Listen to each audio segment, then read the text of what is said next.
এজন্য আল্লাহ তাআলা বলেন, ও দুনিয়ার মানুষেরা, তোমরা যখন এই দুনিয়ার ভিতরে আসো নাই, রূহের জগতে তোমরা ছিলা। কোথায় ছিলাম বলে? রূহের জগতে। আল্লাহ তাআলা এইভাবে বসালেন সবাইকে। আল্লাহ তাআলা কুদরতিভাবে কি করলেন? বসালেন, ঠিক না?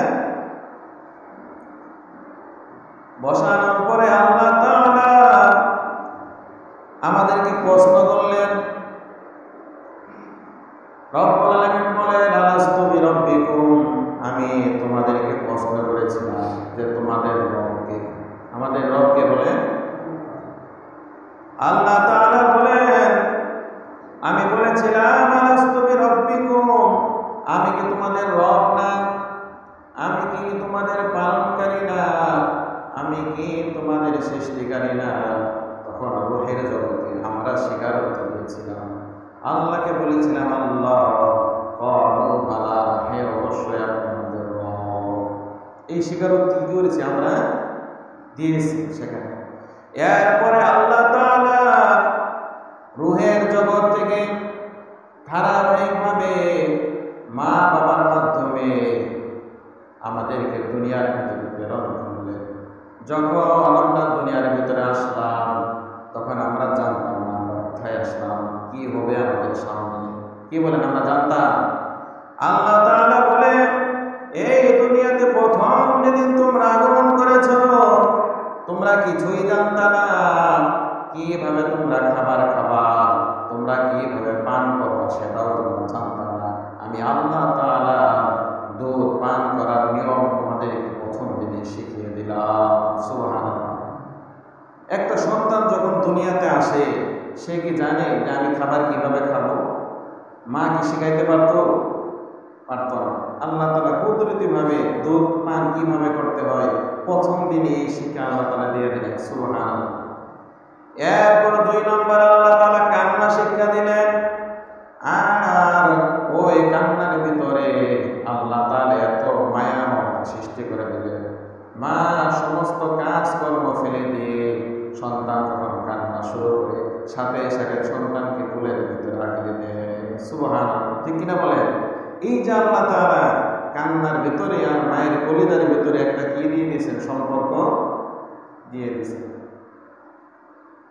এই জন্য বলতেছিলাম যে আমরা যখন দুনিয়াতে আসি নাই, আমাদের কি ছিল না? অস্তিত্ব ছিল না।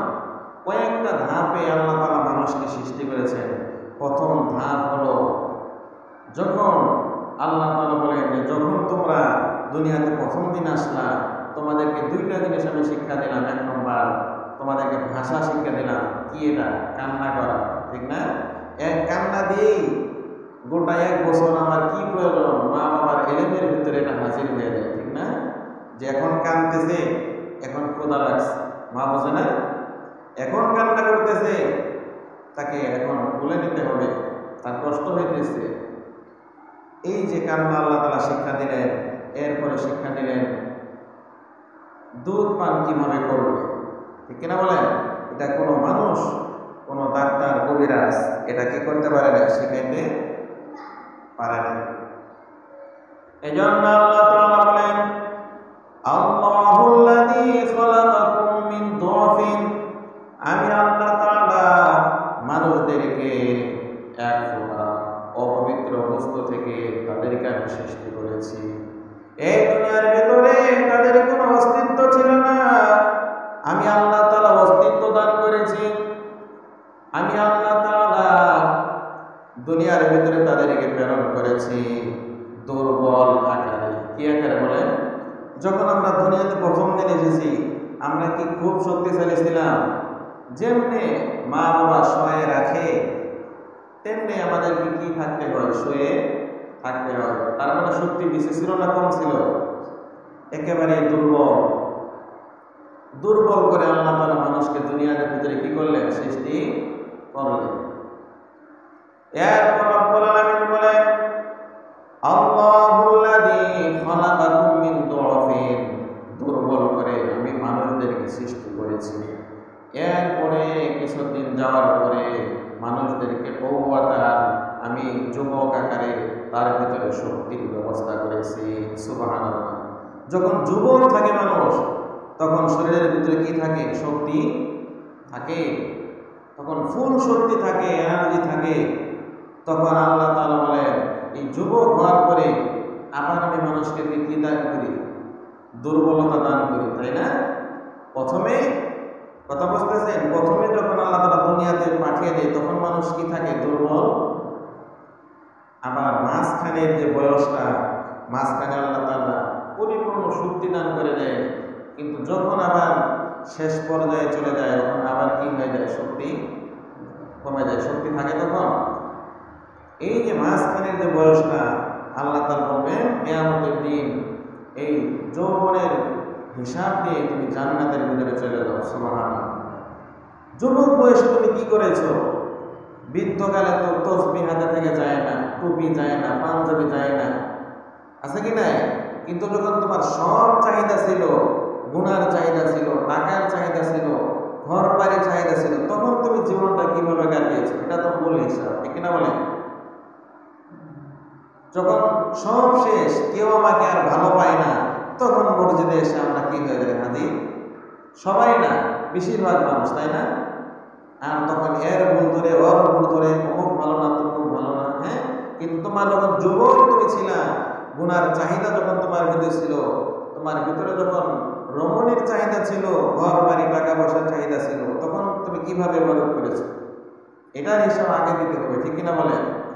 কিন্তু যুবককালে যেমনি মন চায় তেমনি জিন্দিগি যাপন করেছো, বার্ধক্য এসে নামাজ শুরু করেছো, ইবাদত করেছো, খুব ভালো কথা, কিন্তু অন্যের ভুল তখন চোখের ভিতরে ধরা পড়ে, ঠিক কিনা বলেন?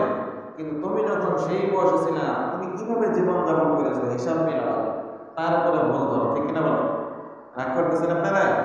যে না, তোমার গুনার চাহিদা ছিল, সিনেমার চাহিদা ছিল, নাটকের চাহিদা ছিল, তখন তুমি এগুলো থেকে বিরত থেকেছো, তখন তুমি আল্লাহর ওলি, ঠিক না?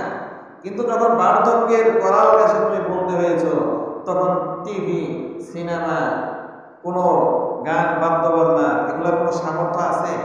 সামর্থ্য যখন নাই, তখন বিরত না থেকে কোনো কি নাই উপায়।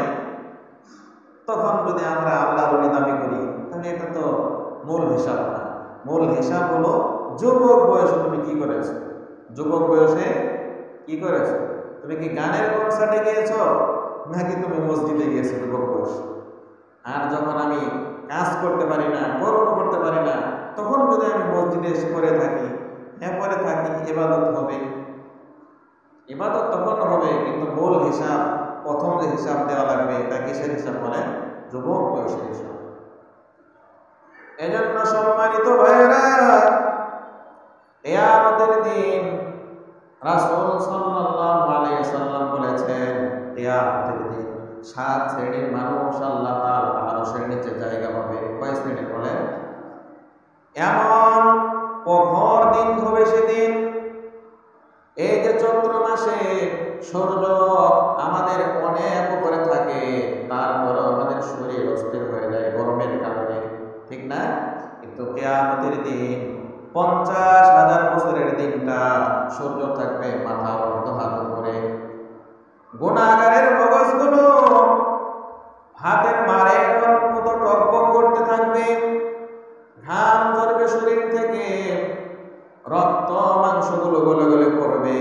কোন গুনাহগারের তার গলা পর্যন্ত ওই নাপাকের ভিতরে সাঁতার কাটতে থাকবে, কোন গুনাহগারের সিনা পর্যন্ত, আর কোন গুনাহগারের কোমর পর্যন্ত হবে, কোন গুনাহগারের হাঁটু পর্যন্ত, কোন গুনাহগারের পায়ের পাতা পর্যন্ত। কিন্তু নবীজি বলেন, যে ব্যক্তি যুবক বয়সে আল্লাহ তাআলা ইবাদত করেছে, ওই কঠিন মুহূর্তে কোন সূর্যের তাপ ওই আল্লাহ তাআলার বান্দাকে স্পর্শ করতে পারবে না। সুবহানাল্লাহ। যুবক বয়সের ইবাদত, এই যে সূর্য থাকবে মাথার উপরে, সবাই অস্থির, যে বিচার কার, আল্লাহ তাআলা কবে শুরু করবে? আমাদের তো এই কষ্ট আর কি হয় না, সহ্য হয় না, অস্থির হয়ে গেলাম আমরা, ঘরবাক্য হয়ে গেলাম যে কি হবে আমাদের, যা হবার হয়ে যাক, তারপরও বিচার কার্য কি করা হোক, শুরু করা হোক। কিন্তু যুবকের বয়সে যারা ইবাদত করছে, গুনাহ করে নাই, আল্লাহ তাআলা জিকির আজকার করেছে, তারা কি থাকবে? আল্লাহ তাআলা আরশের ছায়ার নিচে থাকবে। সুবহানাল্লাহ।